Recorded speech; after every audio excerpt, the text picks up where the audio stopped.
한번 따라서 하겠습니다. 나는 복받은 사람이다. 나는 복받은 사람이다. 왜 복받은 줄 아십니까?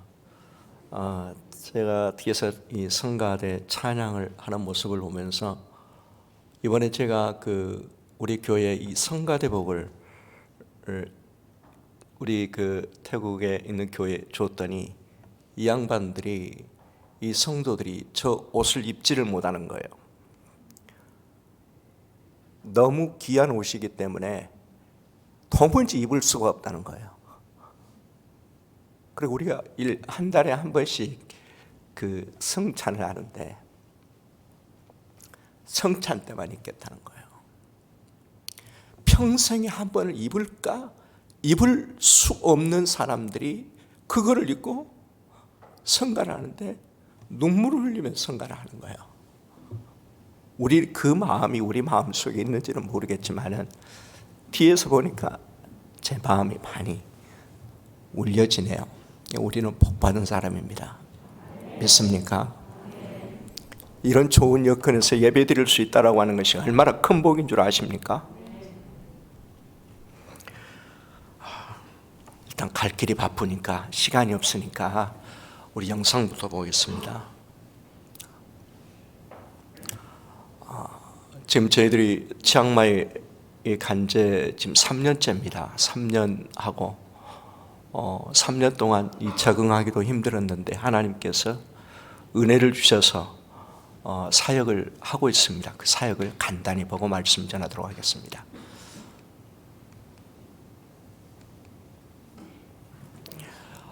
제가 지금 두 교회를 담당하고 있습니다. 하나는 쌍크랑 교회, 태국 현지 교회입니다. 여기 교회가 우리 교인들 같이 이제 사진 찍었던 이거예요.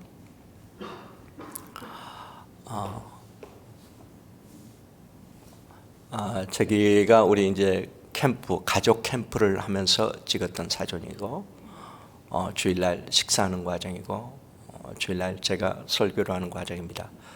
설교는 태국어로 할 수 있는 수준이 안 되기 때문에 중국어로 설교를 하게 되면은 옆에 있는 사모님이 태국어로 통역을 하고 있습니다. 어버이날 이렇게 교인들이 모여서 이렇게 활동하는 걸 좀 찍어봤고요.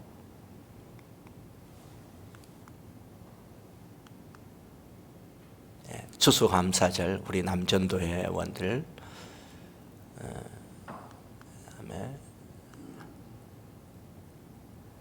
지금 제가 신방을 다니면서 밑에 있는 저분이 미얀마에서 나온 난민입니다. 난민인데 이전에 한번 설교한 적 있죠. 자기 부인을 아파서 병원에 갔더니 다 이렇게 배를 열고 다 내장을 태워버린 그 자매가 누워 있는데, 저 자매도 돌아가시고 그 옆에 형제도 몇 달 전에 돌아가셨습니다. 하고 있고,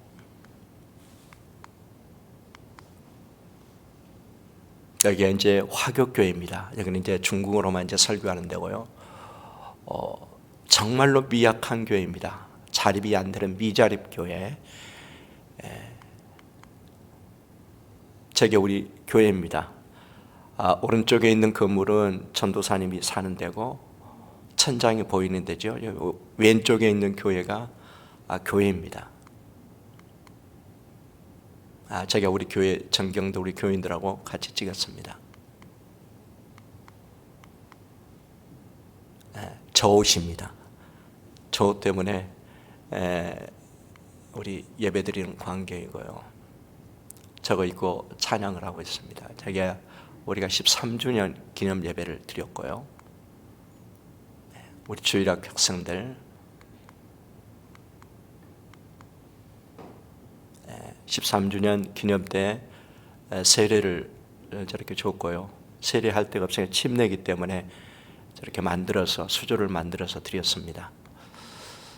3명에게 세례를 줬고, 또 이쪽 교회 와서 양쪽을 왔다 두 주 하면서 이렇게 설교하고 있습니다.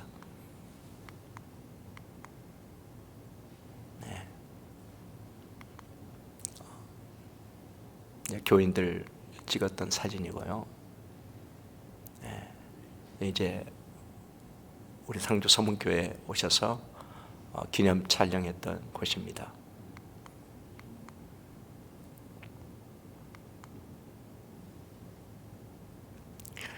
태국 사람들은 태국말도 잘해야 되지만은 태국말에서 거기에다가 중국말까지 잘하게 되면은 월급을 2배로 받습니다. 그래서 중국어를 반드시 배워야 됩니다. 저기 태국 치앙마이 선복 중문학교 여기가 중국어를 가르치는 데입니다. 저희 부부는 저기 교회 저기에 중문학교의 이사장으로 임명을 받아서 하고 있습니다. 그 아이들 모습이고요. 신앙 훈련 시키면서 시작하기 전에 기도하고 있는 것이고요. 그냥 넘어갈게요. 여기는 필수적으로 중문학교에서 중국어를 가르치면서 말씀과 찬양으로 아이들을 훈련하고 있습니다.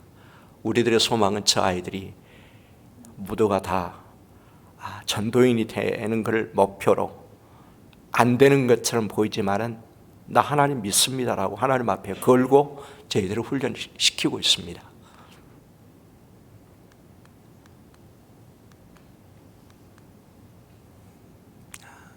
이렇게 아이들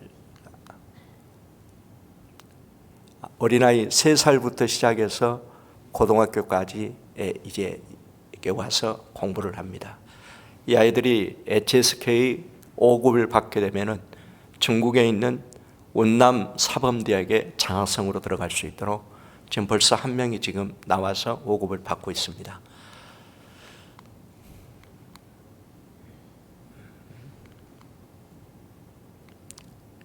여기 보시면은 장소가 미흡했기 때문에 저렇게 지어가지고 저기에서 하고 있는데 여기에 이제 우리 상주 서문교에서 오셔가지고 찬양도 하고 격려도 해주시고 같이 지금 찬양하고 있는 모습입니다.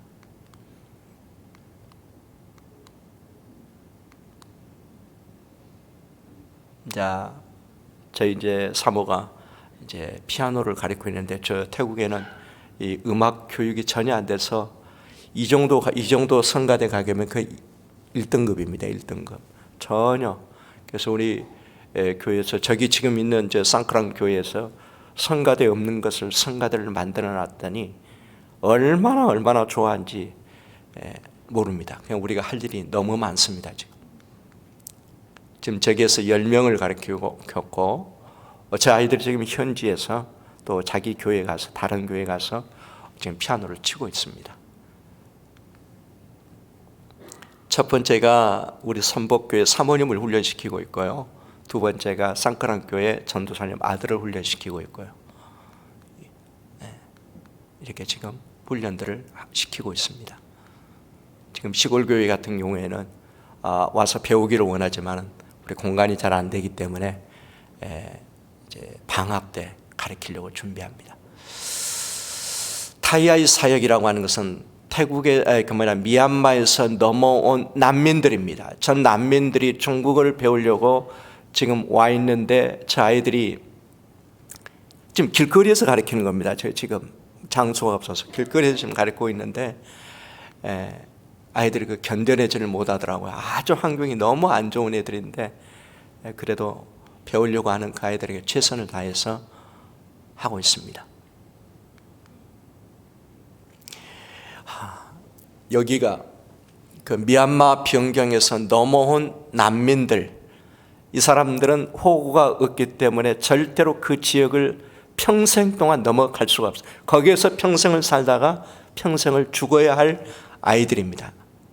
여기 보면은 이제 이 고아원입니다. 고아 아이들입니다. 이 아이들에게 이제 우리가 사역을 연결해서 저희들에게 이제 1월 달부터 가서 사역을 하려고 준비하고 있습니다.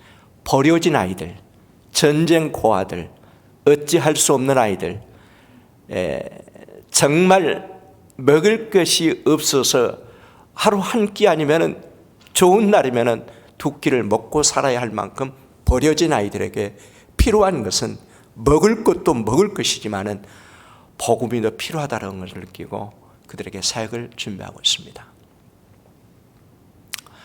제일 중요한 것은 이제 이런 일을 하다 보니까 공간이 필요해서 우리가 이렇게 저거를 구입하기 위해서 지금 기도하고 있고, 오셨을 때에 제가 분명히 여러분들에게 보고해 드린다고 했는데 아직 진행 중이라서 제가 아직 단호하게 말을 못하지만은 하나님이 진행해 주실 거리라고 믿습니다. 왜? 저분들이 오셔서 기도해 주셨거든요. 저분들이요, 상주 서문교회거든요. 여러분들 많이 기도해 주시기를 바랍니다. 그래서 오늘 뜻을 정하여라고 하는 제목으로 말씀을 드리겠습니다. 먼저 말씀을 드리기 전에 먼저 우리 목사님, 우리 당의 장로님들, 그리고 모든 성도님들께 진심으로 감사를 드립니다.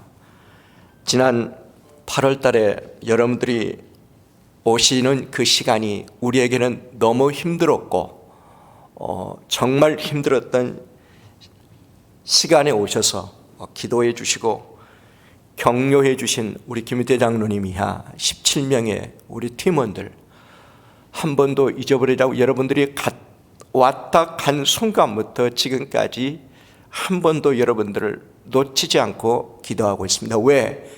여러분들이 기도했기 때문에 그 열매가 있어야 되잖아요. 결과가 있어야 되잖아요.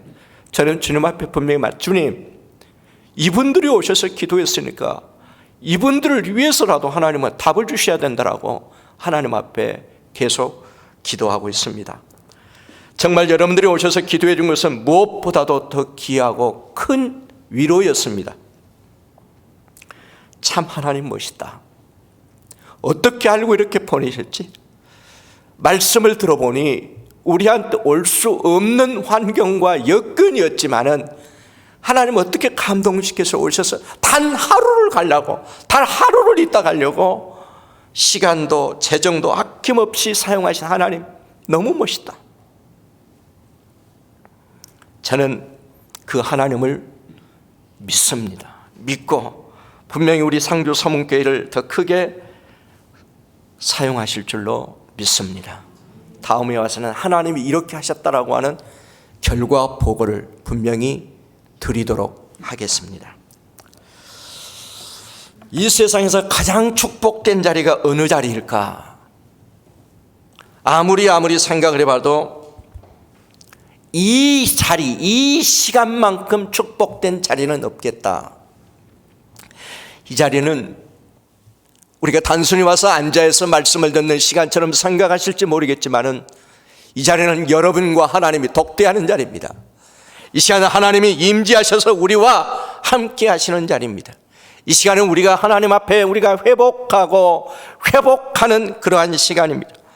이 시간은 하나님의 임재하셔서 경험할 수 있는, 하나님을 경험할 수 있는 그러한 축복의 자리인 줄로 믿습니다. 코로나 어떤 상황과 형편이란다 할지라도, 무엇이라도 어떠한 환경이라도 이 자리를 빼앗길 수 없는 상황, 이 자리가 우리의 가장 큰 축복의 자리인 줄로 믿습니다. 1995년도 선교의 첫 발을 북경에 내디뎠을 때에 정말 한번 예배를 드리려면 몸부림쳐야 했습니다.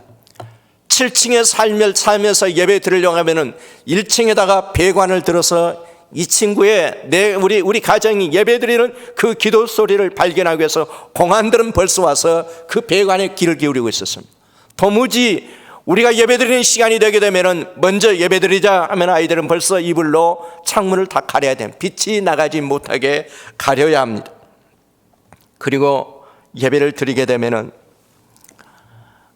마음껏 주님을 부를 수가 없는 상황입니다. 왜? 다 듣고 있으니까요. 도청을 하고 있으니까요. 기도도 할 수 없죠. 가슴을 쥐어짜면서 이불을 뒤집어 쓰고 기도할 그때였습니다. 정말 우리는 그때에, 지금도 선교 현장에서 그러지만 예배 드리고 싶습니다. 예배다운 예배를 드리고 싶은 마음이 우리의 꿈이었습니다. 견딜 수가 없었습니다. 이번에 제 치앙마이에 세 사람이 왔어요. 러시아에서 두 사람, 베트남에서 한 사람, 두 사람이 와서 저희 집에 와서 얼마나 우는지 몰라요. 선교사님, 제가 내 몸의 안에 있는 무언가를 쥐어짜서라도 주님의 은혜를 짜서라도 그들에게 복음을 전하기를 원하지만은 내 몸에서 쥐어짜도 나오지 아니하는 것이 주님의 은혜였습니다. 완전히 넉다운되어 가져온 세명이었습니다. 선교사라고 하는 사람들이 그 복음을 전하기 위해서 내가 받은 그 은혜를 그들에게 전하기 위해서 왔지만은 내 마음, 내 몸에서 나오지 않은 주님의 은혜를 어떻게 전할 수 있겠냐, 울다 갔습니다. 어느 때인가 러시아 변경에 있는 우스리강이라고 하는 곳이 있습니다. 아주 위험한 지역입니다. 제가 어느 사람을 통해서 그쪽에 어떤 소식을 듣냐면 예배를 드리고 싶다라고 하는, 예배를 그리워하고 예배를 사모하는 사람들이 있어서 그 소리를 듣고 수십 시간의 차를 타고 몇 번의 건물을 거쳐갈 때마다 걸리게 되면 추방인데도 불구하고 거기까지 도착을 했습니다. 도착을 해서 예배 드리십시다 했더니 가정교회 지도자가 이불 속에서 끄집어낸 하얀 종이에다가 붙여진 빨간 십자가를 거기서 꺼서 벽에다 붙이고, 그리고 예배가 시작되는데 2시간, 3시간, 4시간이 지나도 미동하지 않고 말씀을 듣는 그 모습이 지금도 생각이 납니다.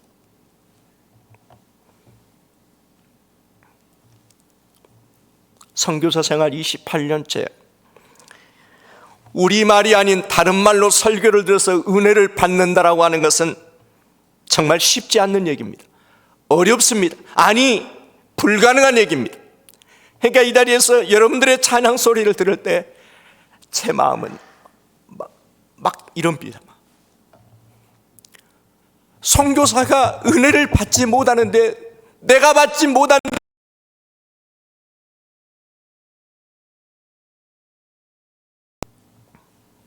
그래서 저희들은 어쩔 수 없이 내가 살아야 된다, 내가 살아야 복음을 전하고 내가 살아야.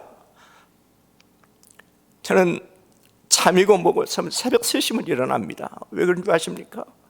새벽 3시면 여기 5시 새벽 예배 드리잖아요. 거기에 참여하게 새벽 3시 일어납니다. 그거라도 드리고 나니까 제 마음속에 하나님의 은혜가 임하는 것 같아요. 살 것 같아요. 숨을 쉴 것 같아요. 내가 변해야 됩니다. 내가 살아야 합니다. 예배의 성공자가 되지 못하면 우리는 아무것도 할 수 없습니다. 이번에 이태원 참사를 보면서 그 수많은 아이들이 죽음을 보면서 너무 안타까웠습니다. 우리 아이들이 한 번이라도 예수님을 주님이라고 불러보고 갔더라면, 우리 아이들이 한 번이라도 예배다운 예배를 드리고 갔더라면, 이런 어쩐지 아쉬움이 생기더라고요. 그래서 저는 이 아이들을 보면서 다니엘의 말씀을, 다니엘을 생각했습니다. 오늘 다니엘은 바벨론 포로로 끌려갑니다. 하나님 앞에 뜻을 정합니다.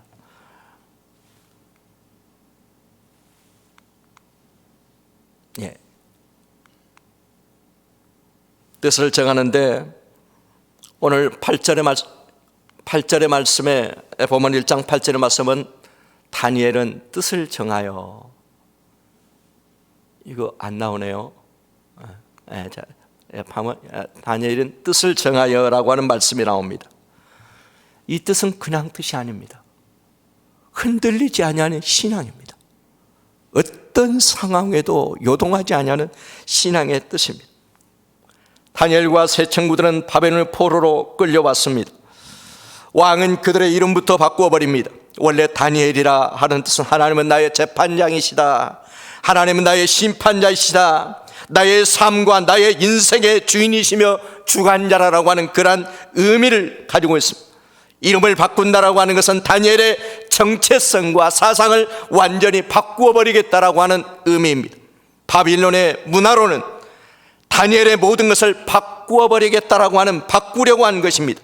당시의 다니엘은 이 바벨론의 문화에 저항할 수가 없습니다. 저항할 수가 없습니다. 제가 태국에 나갈 때에 은퇴 비자를 가지고 갔습니다. 은퇴 비자는 돈을 써야 돈만 쓰고 아무 일도 하면은 안 되게 되어 있습니다. 설교도 하면 안 되고 뭐 하면 안 됩니다. 뭐라도 하면 안 됩니다. 저는 설교를 했습니다. 그리고 신방을 하고 말씀을 전했습니다. 만약에 고발이 들어가게 되면 현장에서 처방되게 되어 있습니다. 어느 날부터 어느 교회에서 저의 뒷조사를 하게 됩니다. 설교를 하네. 저 사람은 은퇴비자인데. 공갈 협박을 합니다. 너 중문학교 이사장이지. 너 이사장 하면 안 돼. 내가 고발하면 넌 단순히 너는 추방이야. 너 최고에 있을 수가 없어. 이런 어떤 뒷조사가 나옵니다.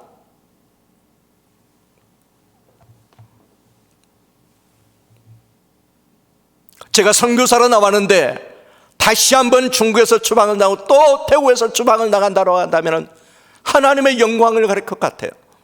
하나님 앞에 기도할 뿐이었습니다. 하나님이 일을 어떻게 해야 됩니까? 눈치가 보이는 겁니다. 지혜롭게 해야 되니까. 하나님이 일 시키려면 하나님이 이 문제를 해결해달라고 울면서 기도했습니다. 하나님은요, 저는 전혀 알지 못하는 사람을 통해서 하나님의 일하시는 광경을 보았습니다. 제가 간지 3년밖에 안 됐는데 저는 치앙마이에 사는데 방콕에 있는 태국 기독교 총연맹 총회장의 이름으로 비자를 만들어 주셨습니다. 그제 그 비자를 태국 대사관으로부터 받았습니다.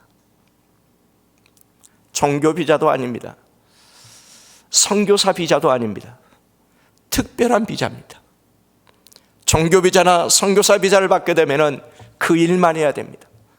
그러나 총연맹, 기독교 청연맹 총회장이 주는 비자는 네 마음껏 하라라고 하는 교회나 교회 밖이나 무엇을 하든지 간에 다 하도록 항목이 다 정해져 있는 이러한 특별한 비자를 총연맹의 총회장이 주는 것이 아니라 하나님이 아무것도 알지도 못하는 그 사람을 통해서 저에게 주는 모습을 보면서 하나님이 뭔 일을 하시긴 하실란가 보다. 지금 중국은 베트남과 말레이시아 두 나라를 지정했습니다. 이번에 공식적으로 이야기를, 우리나라에서 베트남과 말레이시아 이 두 나라는 우리가 경제를 책임져 주겠다. 그러나 한 가지 조건이 있다. 종교적인 문제만은 허락하지 않겠다. 선교사들 폐지. 지금 베트남 지금 난리가 났습니다. 교회 문 닫아야 됩니다.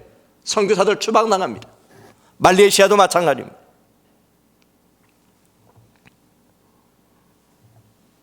어느 날 공안들이 찾아와서 중국에서 나온 선교사를 와서 무조건 인사만 하면 니하오, 잘 있지?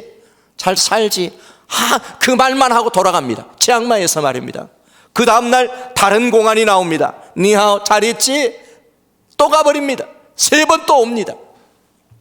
엄청나게 많은 공안들이 치앙마이에 와 있습니다. 지금 중국의 문제가 해결되게 되면은 중국에서 가장 가까운 치앙마이로 지금 몰려올 중국인들이 한두 명이 아닙니다. 그런데 이 일을 누가 감당을? 태국 교회가 감당을 못합니다. 태국 교회가 이 일을 감당할 수 없기 때문에 화교 교회로 넘겼습니다.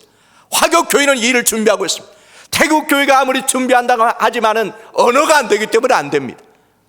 지금 중국에 나와 있는, 초망대에 나와 있는, 한국에 나와 있는 이 중국 선교단 다 몰려와도 부족합니다. 하나님이 하실 일이 있어서 우리의 신병까지 보호해 주시는 하나님의 모습을 보면 참 멋있다. 한국에서 태국에 들어갈 때 의료 선교를 못하게 되어 있습니다. 하면은 불법입니다. 물건을 보낼 때에 많은 물량을 보낼 수가 없습니다. 이 총회장 목사님은 검사 출신의 목사님입니다. 그리고 약을 얼마든지 가져와라. 다 들어갈 수 있도록 완전히 문을 다 열어놨습니다. 이렇게 해주시는 하나님, 멋있다. 이러니 일을 안 하면 안 되죠.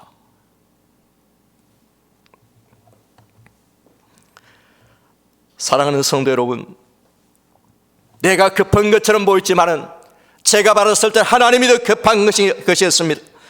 부족하고 연약하지만은 하나님이 하실 일이 있으시다는 것을 알았습니다. 다니엘은 벨드사살로 계명을 합니다. 벨드사살, 벨이라고 하는 신이시여 나의 생명을 보존하소서. 나의 주인의 신앙의 주인이 하나님이 아니라 벨이라고 하는 이러한 이름으로 바꾸어 버렸습니다. 이럴 때에 오늘 본문에 보게 되면 다니엘은 뜻을 정합니다. 다니엘은 뜻을 정합니다. 다니엘은 자신이 원해서 바벨론에 끌려온 것도 아니었습니다. 다니엘이 계획하고 온 것도 아니었습니다. 다니엘은 자기 이름을 바꾸고 싶어서 바꾼 것도 아니었습니다. 어쩔 수 없이 포로가 되었고 어쩔 수 없이 이렇게 이름도 바꾸었지만은 그러나 바꿀 수 없는 것 하나가 있었습니다. 어떠한 상황이라도 내놓을 수 없는 것이 그의 마음이었습니다. 하나님의 성령이 계시는 그 마음만은 내놓을 수가 없었습니다. 그 신앙의 뜻. 그래서 다니엘은 말을 할 때마다 이렇게 합니다. 나 벨드사살은 이렇게 말한 적이 없습니다. 말을 할 때마다 나 다니엘은 세상 사람들이 너는 벨드사살이야 얘기할 때도 나냐, 나는 벨드사살이 아니야, 나는 다니엘이야. 나의 주인은 전능하신 하나님이야. 나의 전능하신 하나님이 나의 주인이라고 하는 것을 말했던 것입니다. 나 다니엘은 환상을 보았고 나 다니엘은 하나님의 말씀을 깨달았고 이런 얘기를 하고 있습니다. 우리의 상황이 어떤 상황이라고 할지라도 어떤 어려움이라고 할지라도 하나님을 향한 그 뜻, 하나님을 향한 그 신앙에 있음을 알아야 합니다. 하나님을 향한 우리의 신앙에 고집이 없다라고 한다면 이거는 신앙의 어떤 의미가 없습니다. 내 안에 계신 예수 그리스도의 성령의 잔이 내 마음까지 선을 넘어버렸다라고 한다면 우리의 모든 것들은 다 무너진 상태라고 말할 수 있습니다.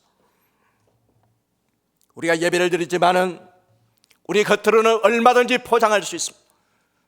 사람에게 얼마든지 우리에게 모습을 아름답게 볼 수 있잖아요. 그러나 우리는 하나님의 면전이라고 하는 사실을 알아야 됩니다. 요한복음 4장 23절입니다. 요한복음 4장 23절 아버지께 참되게 예배하는 자들은 영과 진리로 예배할 때가 오나니 곧 이때라. 아버지께서는 자기에게 이렇게 예배하는 자를 찾느니라. 하나님이 찾으시는 사람, 하나님이 원하시는 사람, 영과 진리로 예배하는 사람, 영과 진리로 선교하는 사람, 영과 진리로 기도하는 사람, 하나님은 지금도 찾고 있습니다. 사랑하는 성도 여러분, 우리 상주 서문교회는 하나님이 이 시간도 하나님이 이 시간에 임재하셨습니다. 여러분의 마음속에 영과 진리로 하나님 앞에 예배드리며 봉사하며 헌신하는 모습을 그러한 우리 성도들 다 되시기를 주님의 이름으로 축복합니다. 제가 가면 갈수록 느끼는 것이 강단에 설 때마다 두려워집니다. 염려가 됩니다. 이 강단은 아무나 설 수 있는 강단이 아니잖아요. 하나님을 대신하는 자리잖아요. 감히 내 마음속에 하나님의 영과 진리로 내가 말씀을 전하고 있는 이러한 두려움부터 생깁니다. 언제부턴가 그렇습니다. 하나님의 면전에서 봉사하고 드려지는 물질 속에 과연 영과 진리로 드려지는 봉사요, 영과 진리로 드려지는 물질인가? 지금 이 시간에도 예배드리고 있다면, 이러한 마음으로 예배드리고 있다면 우리의 모든 것은 분명히 회복될 줄로 믿습니다. 여기 말씀을 보면 이스라엘 백성들은 왜 포로로 끌려갑니까? 왜 하나님의 바벨론의 포로로 가도록 허용을 하셨습니까? 이스라엘 백성들의 그 마음에 하나님께로부터, 하나님에게서 떠나 있었다라고 하는 것입니다. 하나님은 나에게 마음과 뜻을 다하여 사랑하라고 했지만은 내 마음속에 사랑할 수 있는 마음이 없는데, 사랑할 마음조차도 없고 사랑하고픈 마음도 없다라고 한다면 이건 분명히 우리는 다시 한번 점검을 해야 될 줄로 믿습니다. 하나님을 향한 마음, 예루살렘 성전이 하나님이 아니었습니다. 성전 안에 있는 기물들이 하나님이 아닙니다. 이스라엘 백성들은 성전 자체가 하나님인 줄 알았습니다. 성전 안에 있는 기물들이 하나님의 그 명령대로 만들어졌기에 구별되기는 되어야 되지만 하나님은 아니십니다. 하나님은 이스라엘 백성들에게 신앙을 돌이키기 위해서 바벨론을 사용한 것을 보게 됩니다. 성전도 중요하고 기물도 중요합니다. 그러나 하나님은 영과 진리의 그 마음을 원하고 계십니다. 이스라엘 백성들의 블레셋과 전쟁할 때에 언약궤는 너무나도 중요하였습니다. 언약궤는 하나님의 임재의 상징이었습니다. 그러나 그들의 마음에 하나님을 떠났는데 눈에 보이는 언약궤가 무엇이 중요하겠습니까? 마음에 하나님이 없는 신앙의 뜻은 아무런 의미가 없습니다. 마음이 없는 선교, 내 마음속에 영혼을 사랑하는 그 마음이 없는 선교, 28년 아니라 50, 100년을 한들 무슨 의미가 있겠습니까? 하루에 선교를 하더라도, 한순간에 선교를 하더라도 이 영과 진리의 마음으로 선교하고 싶은 마음이 솔직한 저희들의 마음입니다. 우리의 마음속에 이러한 정한 뜻이 있는지 한번 돌아볼 필요가 있을 줄 압니다. 이스라엘 백성들이 얼마나 많은 축복을 받았습니까? 어마어마한 하나님의 성전을 짓게 하셨고 성전 안에 있는 금, 은그릇 많은 복을 주셨습니다. 우리에게도 마찬가지입니다. 우리에게 얼마나 많은 축복을 주셨습니까? 물질만 주셨습니까? 잘 살 수 있는 건강의 복도 주셨고 또 자손의 복도 주셨고 많은 것들을 우리에게 주셨습니다. 마음이 우리에게 많은 것을 다 가졌단다 할지라도 이러한 하나님을 향한 영과 진리의 마음이 없는 성공인들, 물질인들, 건강인들 아무런 의미가 없습니다. 사랑하는 여러분, 우리들의 삶의 원천은, 신앙의 근본은 이것들이 아닙니다. 하나님입니다. 예수님입니다. 여러분, 하나님 살아계신 걸 믿습니까?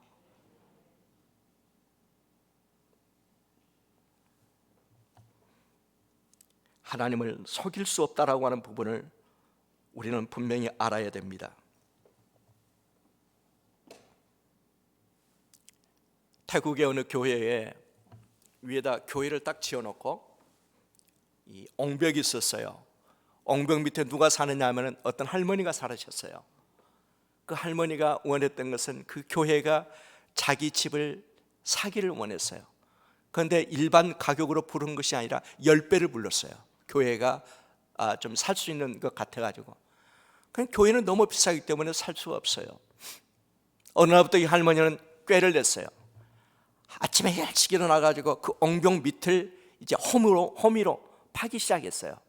그러면 이제 위험하면은 교회가 사겠지 해가지고 옹벽 밑을 막 호미로 날마다 파는 거예요. 이것을 교회 전도사님이 발견을 했어요. 할머니를 찾아갔어요. 할머니, 왜 이렇게 하십니까? 할머니는 안 했다고 합니다.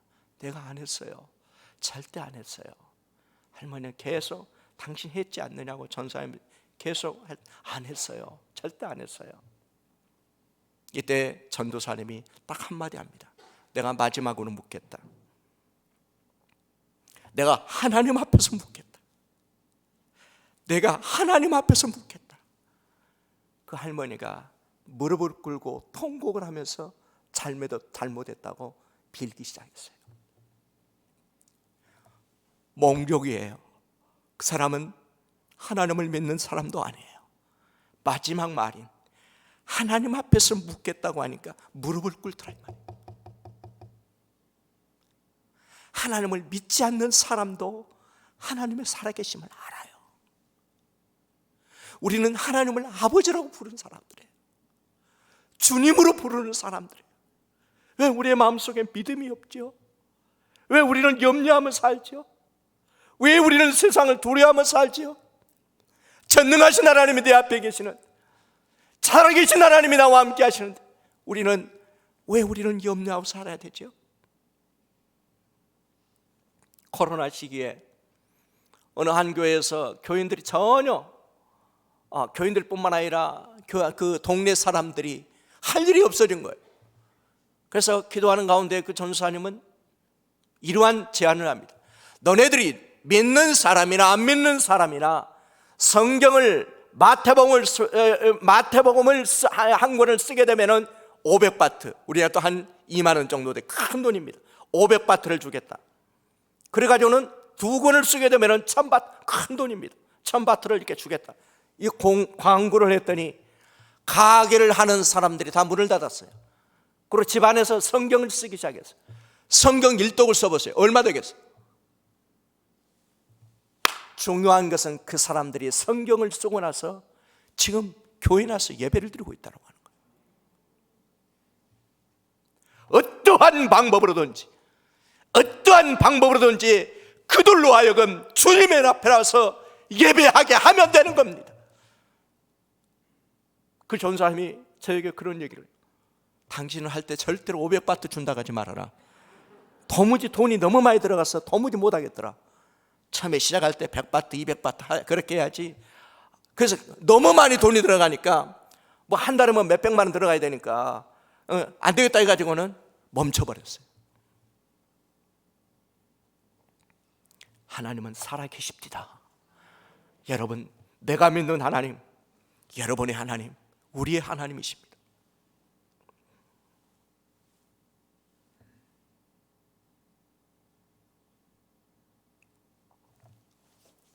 우리가 결심을 했다라고 한다면 이제는 무언가를 해야 됩니다. 결심했다면 움직여야 됩니다.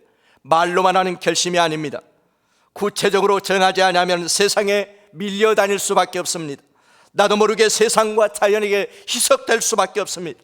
점점 깊숙이 들어가 빠져나올 수밖에 없는, 나올 수 없는 신앙의 감각을 잃어버린 이러한 상황이 될 수밖에 없습니다. 그래서 오늘 8절의 말씀을 보게 되면 왕의 음식과 그가 마시는 포도주로 자기를 더럽히지 아니하였더라. 구체적으로 이를 고백합니다. 왕의 진미와 포도주를 먹지 않겠다라는 이 결심은 자신의 모든 것들을 포기하겠다, 저항하겠다. 내가 뜻을 정할 때 도전해 오는 것이 얼마나 많겠습니까? 그러나 나는 그것들을 감당하겠다라고 하는 뜻입니다. 바벨론의 왕국에서 신앙을 지킨다라고 하는 것은 생명을 내건다라고 하는 것입니다. 얼마든지 적당하게 할 수도 있겠지요. 타협할 수도 있겠지요. 그러나 음식을 먹고 안 먹는 문제가 아니라 자신을 지키기 위해서 어떠한 것도 다 내려놓겠다라고 하는, 나의 신앙을 더럽히는 것들, 나의 믿음을 흔들리게 하는 것들, 하나님과 나 사이의 수많은 장애물들 다 내가 감당하겠다라고 하는 뜻입니다. 이 선을 넘어야 합니다. 이것을 우리가 넘고 넘어가야 내가 하나님 살아계심을 우리의 삶 속에서 경험할 수가 있습니다. 쉽지 않겠지요. 그러나 내가 살고 내 가정이 살고 우리 상주 서문 교회가 살 수 있는 길이 이 길입니다. 사람 생각하지 말고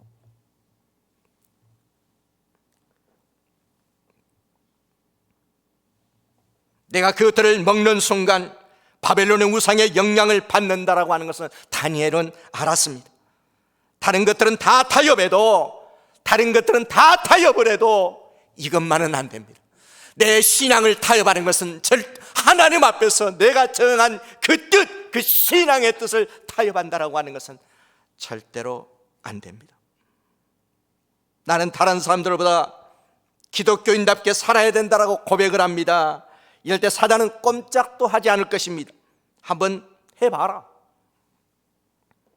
구체적인 결단 없이는 안 될 것입니다. 우리 상주 서문교회는 복음을 위하여 뜻은 정한 교회, 선교하는 교회, 전도하는 교회, 영원 구원을 위해서 모든 것을 내걸 수 있는 교회, 내가 원하는 선교가 아니고, 교회가 원하는 선교가 아니고, 하나님이 지금 원하는 선교가 무엇인가를 하려고 하는 교회가 되어야 됩니다. 하나님은 우리 교회에 지금 나에게 원하는 것이 무엇인가를 읽을 수 있어야 합니다.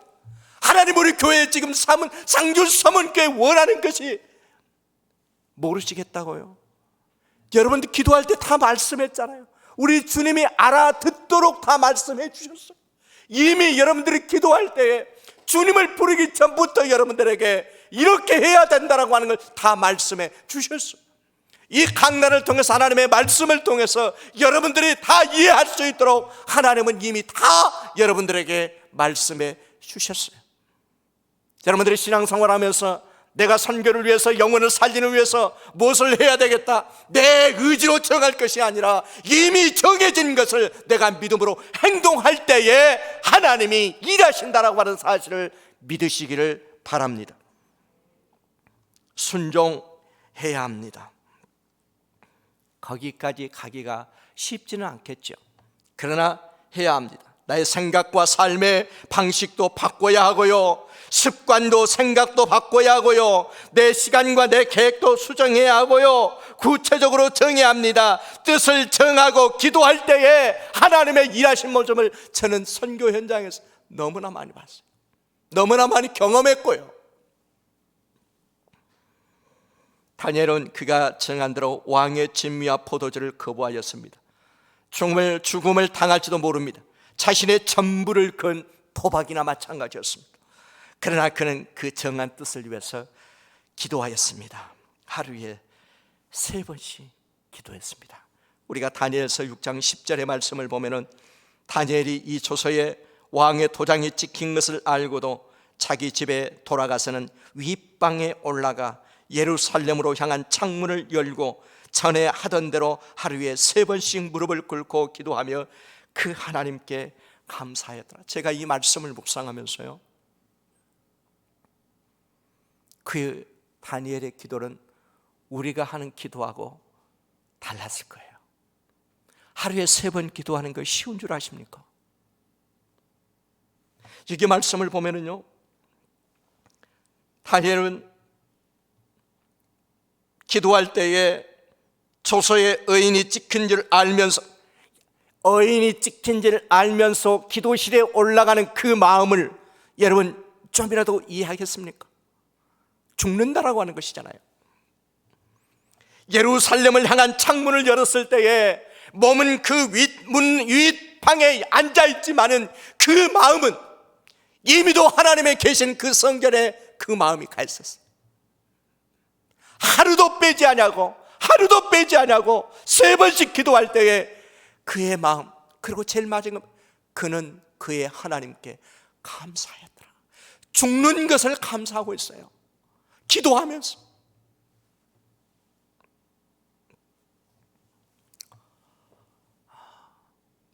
새벽 3시에 일어나서 새벽 기도를 마치고 기도하게 되면 저는 이렇게 조용조용하게 기도하는 성격이 아니라서 아주 큰 소리로, 저희들이 있는 집이 그렇게 우리 장로님, 권사님들, 집사님, 아버지 알겠지만은 한감사해요. 양쪽 다 비어 있어요. 집들이 얼마나 감사하니 몰라. 문을 딱 닫아버리기는 소리가 안 나요. 그런데 제일 미안한 게 저희 집사람이었어요. 제가 막 기도하면은 곤이 자고 있을 때 깨어나서 제가 사정을 했어요. 여보, 내 소원 하나 들어주라. 방법이 없다. 나는 기도 안 하면 죽어. 나는 기도 안 하면 죽으니까 당신 미안해, 이해해줘. 사정을 했습니다. 사랑하는 여러분, 그 자리까지 가는 게 쉽지 않습니다. 기도의 그 자리까지 가는 게, 기도를 1시간 좀 넘게 기도하게 되면 그 시간이 너무 좋아요. 하나님도 그렇게 또 일을 해주셔요. 제 마음속에 말씀해 주세요.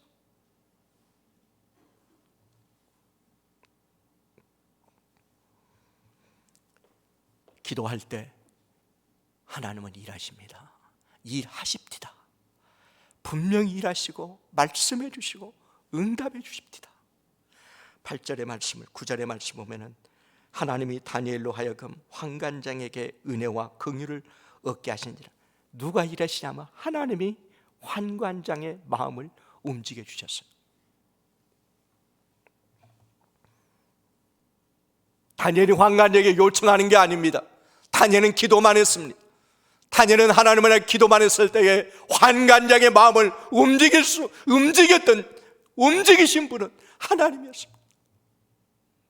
선교사들이 와가지고 누구에게 사정하고 도와주십시오 이게 너무 싫었습니다. 너무 싫어요.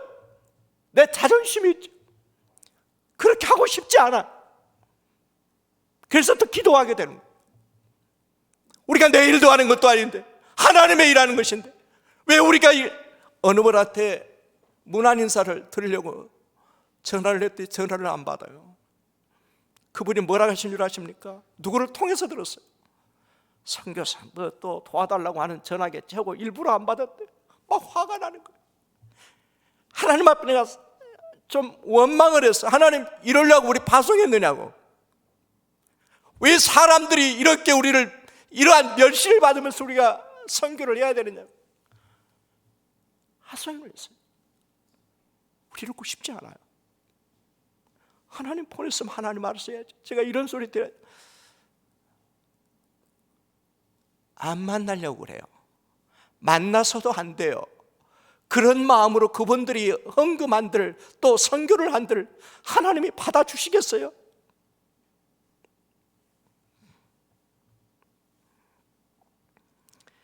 사랑하는 성도 여러분, 코로나 시대에 많이 힘들고 어렵지만은 하나님은 살아계십니다.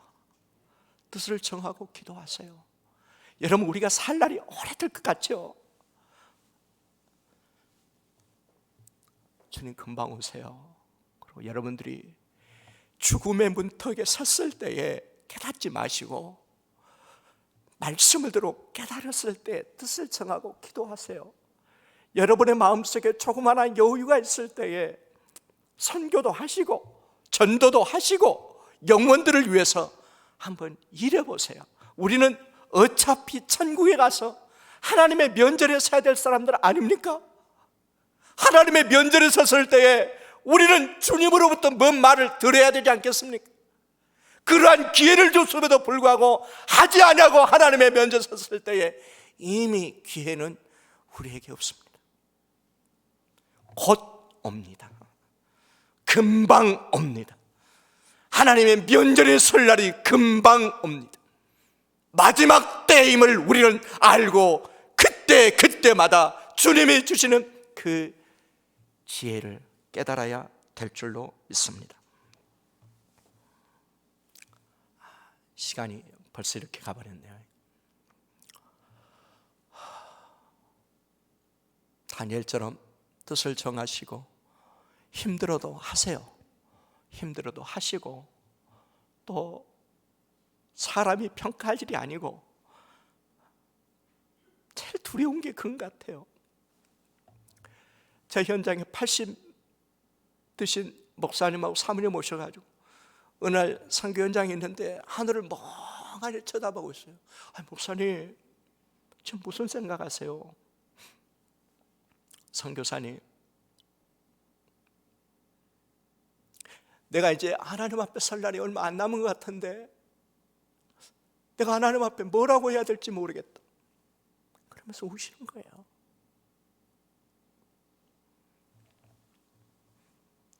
우리는 하나님 앞에 서서 하나님의 평가를 받아야 되고 우리가 이 땅에 있는 것을 결산할 날이 올 텐데 금방이에요.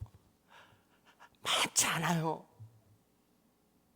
힘들어도 하세요.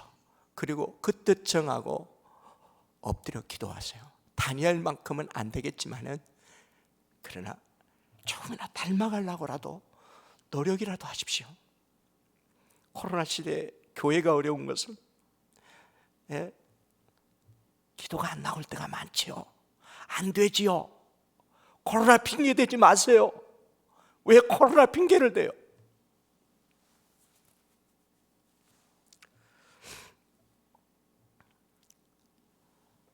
시간이 많이 됐기 때문에 말씀을 정리해 보겠습니다. 제가 어렸을 때 2살 때에 죽었던 사람입니다. 숨이 완전히 끊어져 가지고요, 어머니가 숨을 내쉬지 아니한 아들을 등에 업고 부랴부랴 한 곳이 교회입니다. 어머니 마음속에는 그 교회만 가면은 내 아들은 살 것이다 라고 하는 그 믿음.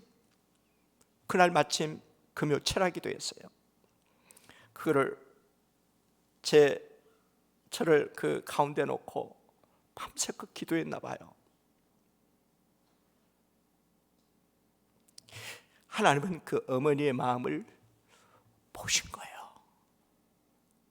제가 숨을 쉬면서 일어났어요. 하나님 우리들의 마음을 보시는 거예요. 우리의 중심을 보시는 거예요. 우리의 뜻을 정하고 기도할 때 이미 하나님은 우리의 뜻을 아시는 거예요. 내 뜻 정하지 마시고, 내가 원하는 뜻 정하지 마시고, 하나님이 원하는 뜻이 무엇인가를 우리는 다 알잖아요. 알면서 안 하는 거예요. 못 하는 거예요.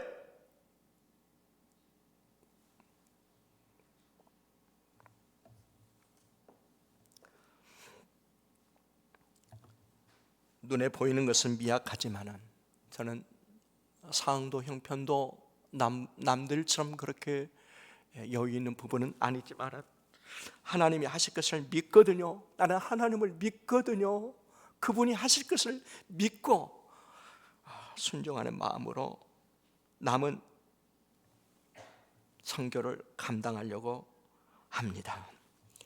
어느 주일날 이렇게 설교를 하고 있는데 화교교회에서 어디서 막 우는 소리가 나요.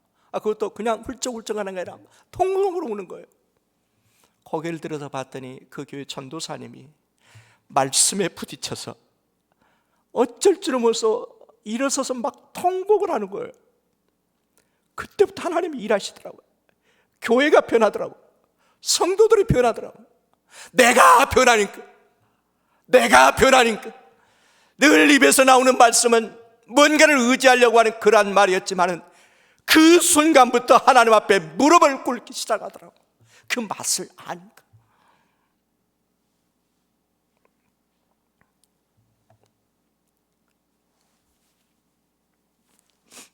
무너져가는 우리의 가정의 재단을 누가 세울 것입니까? 무너져가는 우리 교회 주일학교를 누가 세우렵니까? 지금 이 시대에 다니엘은 누가 되어야 합니까? 내가 되어야 합니다. 한국 교회가 하루에는 수십 개가 문을 닫는다고 할 때에 교회의 다니엘의 역할을 할 수 있는 교회가 상주 서문 교회가 되어야 합니다. 여러분의 기도가 없이는, 여러분의 뜻을 정한 뜻이 없다라고 한다면 아무것도 여러분 경험할 수가 없습니다. 단호히 얘기합니다. 뜻을 정하고 기도하면 하나님이 일하십니다.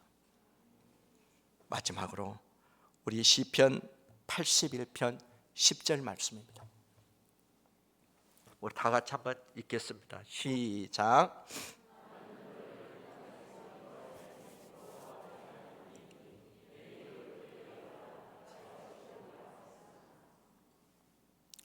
이거는 하나님이 친히 하신 말씀입니다. 입을 크게 여십시오. 하나님이 채워주십니다. 여러분, 뭔가 안 되는 것 같습니까? 기도하는데도 안 되는 것 같습니다. 하나님이 지금 일하고 계세요. 하나님이 일하고 계시기 때문에 조금만 참아주십시오. 견뎌주십시오.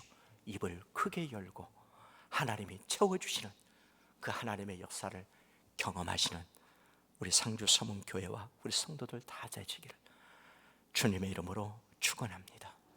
기도하겠습니다. 하나님 감사합니다.